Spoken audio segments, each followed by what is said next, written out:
So day 4, and we're actually going to be tackling the true first panel now as we start to do our first round that goes and encases our central square. So far we've made our normal trebles, we've done our front post, back post trebles, and we actually continued it on.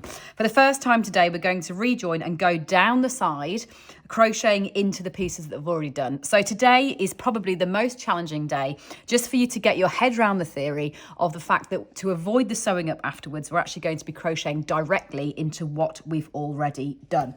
So just to talk through that theory for you, this is one, if you are working in single colour, you will still need to break your yarn at the end of every piece, just to clarify that, because we restart from a different point. So if you're working single colour, this is the treble panel we did first, this is the front post, back post that we did second, and then what we're actually going to do today is this bobble segment here. So we're going to be rejoining in here, and we're going to be working the bobble segment like that. So get the piece that you finished from yesterday. So get your central square. Make sure that you've got your stitch marker at the bottom and right side facing you. So with your stitch marker facing upwards. And then what you need to do, if you are a right-handed crocheter, you need to take that piece and turn it clockwise like that. And we're going to be rejoining in this corner here. If you are a left-handed crocheter, you're going to go the other way. So if you're a left-handed crocheter, you need to rotate that left-handed, and then you're actually going to be rejoining in the top left-hand corner here. So you need your colour 3, which in my case is going to be teal. I'm very excited about this one. I'm seeing some bobbles going in teal. And what we're going to do is I'm going to take my hook and put it through my top corner like that, where I'm going to be rejoining. So just to recap again, as a right-handed person, I'm going to be rejoining in this corner. Left, you're going the other way and you'll be that corner. Going in, leave myself an end because we will need to sew in those ends. We might not be sewing panels together, but we do need to still sew in the ends. So leave yourself an end and get your yarn in like that. And then we're actually going to be working down this row here. So what we're going to be doing is actually doing the pattern, but down into the stitches, into the rows as we go down the edge of this panel. So before I actually do the stitches, I just want to point out where they are. So I've attached myself in here and I'm going to be chaining 2 to begin with, and then working a second one into that row. So do you see how here I've got this hook? Got all the hooks involved. This here is into that row there.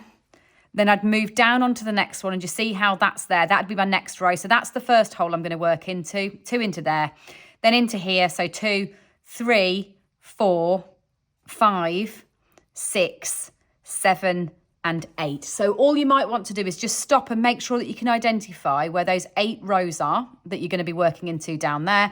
And then you've got 6 on this first bit that we did. So then you're going to be going into 1, 2, 3, 4, 5, 6 on that. So you've got 8 that we're going to work into on this panel, 6 on this panel.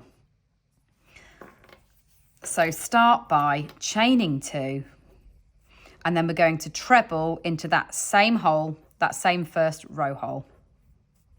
Then on to the next one, into your row hole, 1 and 2. Then onto your next row hole, 1 and 2.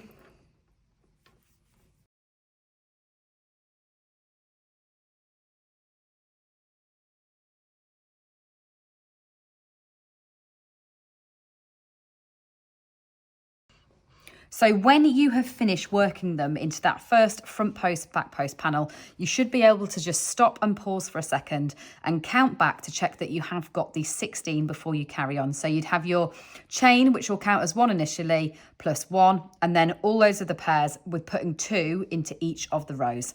Then carry on doing exactly the same thing onto the first panel that we did, again going down the side and working 2 into each of those 6 rows.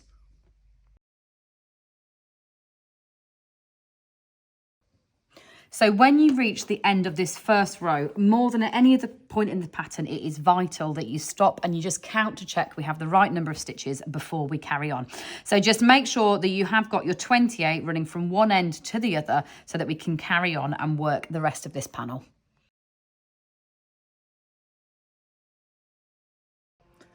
So now on to our first row of bobbles.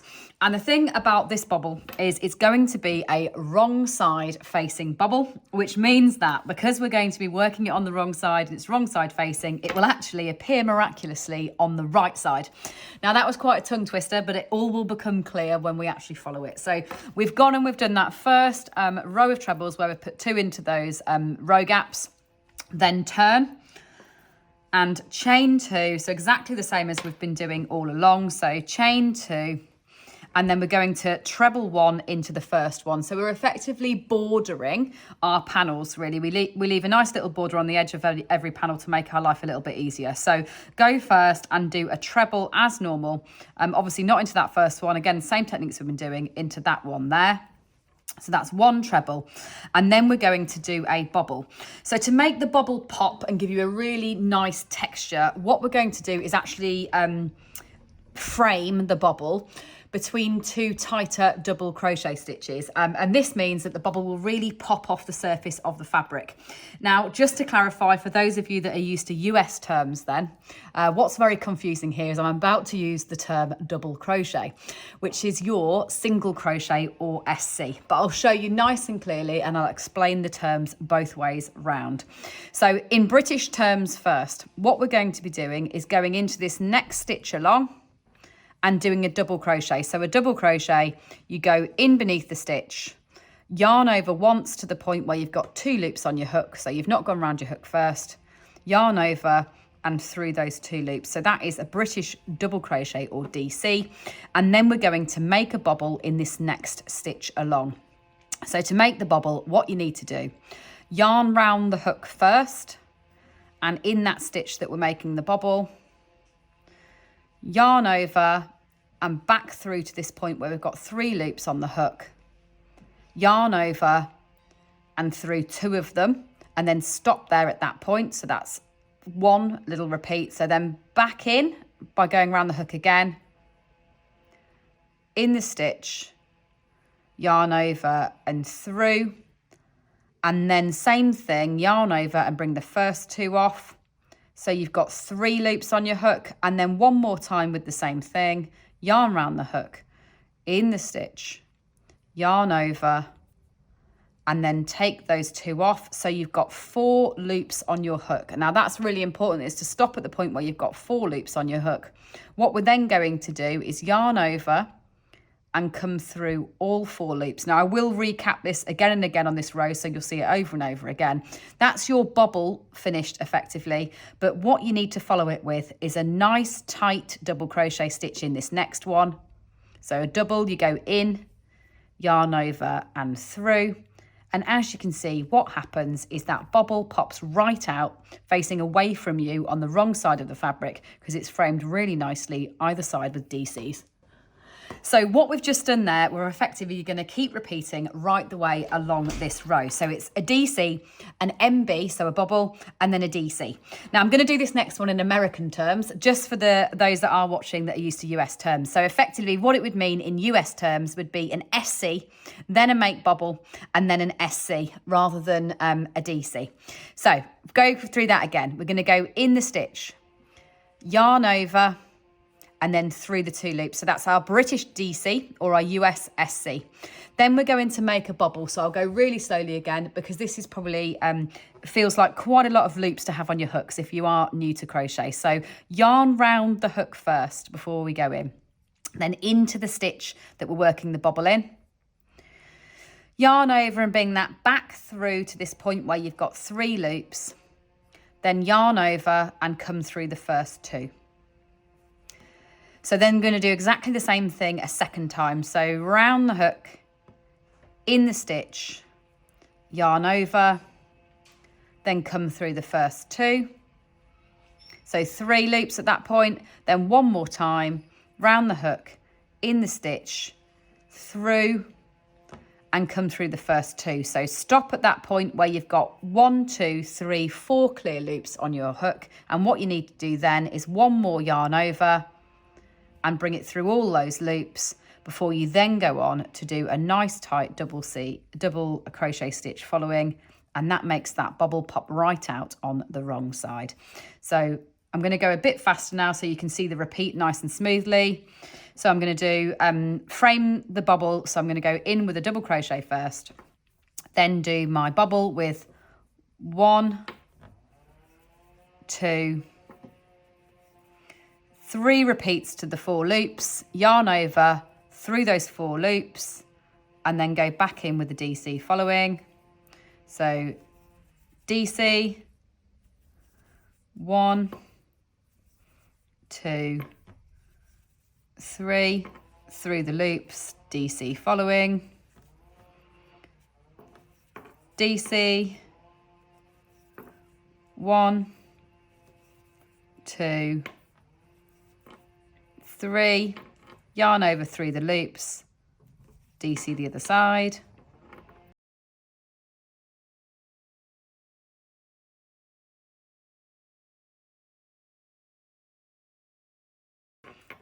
And then when you get to the end, you'll need to do 2 more trebles to finish off that row. So you'll be doing a repeat that ends you with obviously a DC, an MB, and then a DC, and then you'll finish it off with 2 more trebles.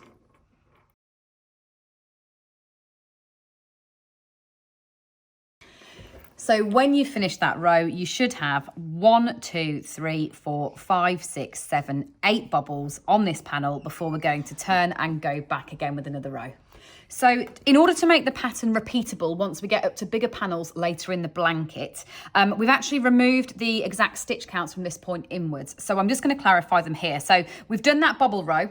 We're going to turn and we're going to be trebling back across. Now we've got 28 stitches that you need to treble back into. We're going to be chaining 2 at the end, which means then you'll actually be trebling 27 to get back across. So just to clarify that, because in your pattern it will say treble to the end, just because that's going to make it easier once we start repeating these bigger panels as we go around the edge. But you'll be trebling 27 back across to the other side once you've done your chain 2 after the turn.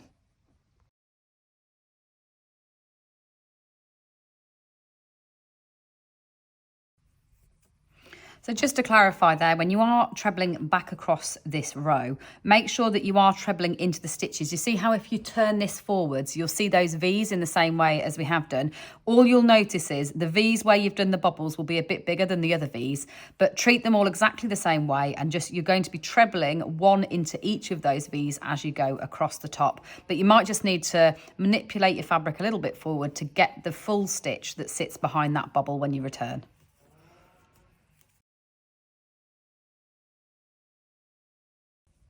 So I just want to be really clear when you're counting these stitches, because I've been doing it myself as well. The one that's the easiest one to miss, where you think that you're losing a stitch all the time and you've not got 27, is the one that actually goes into the top of the chain here.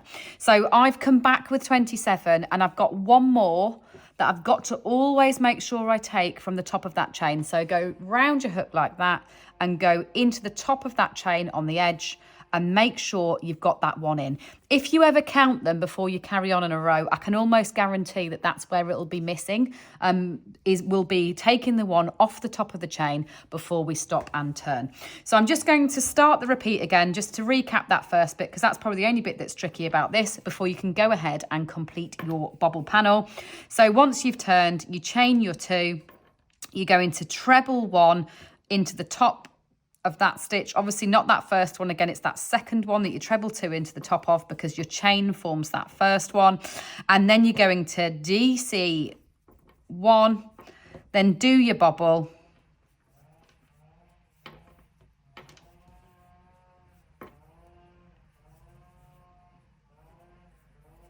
and then DC1 again after it. And that is the repeat that you'll be going back along with, which then lands your bobbles on the right side facing again like that. So when you turn around and you look at your stitch marker, your 8 bobbles per row should be there with your stitch marker on the right side. Now, in terms of the difference of the tensions and the textures across the stitches, that is to absolutely be expected, is accounted for. That's why your row counts are different on each panel. That's all accounted for completely. And when we do the washing and blocking at the end, that will all write itself into your finished blanket.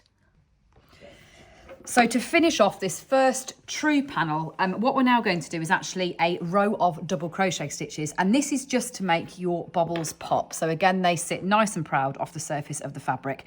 So just to clarify, we've done 6 rows in total. Obviously we've done our trebles to begin with, then our bobble row, trebles and our bobble row, trebles and our bobble row, and we're going to finish off with a row of double crochets. And this time round, we are actually doing 28 of them, which means that when you turn, you're not going to do a chain or anything like that. You're going to go immediately into this first one here like that, and you're just going to double crochet 28 across the top. Now, when I'm saying double crochet, I'll just flag once again for those that are more used to US terms, and this is single crochet then in US terms across the bottom for row 7, just to get back to the other side and mean that our bobbles will sit really nice, and that ton of top row will be as textured as your bottom row of bobbles.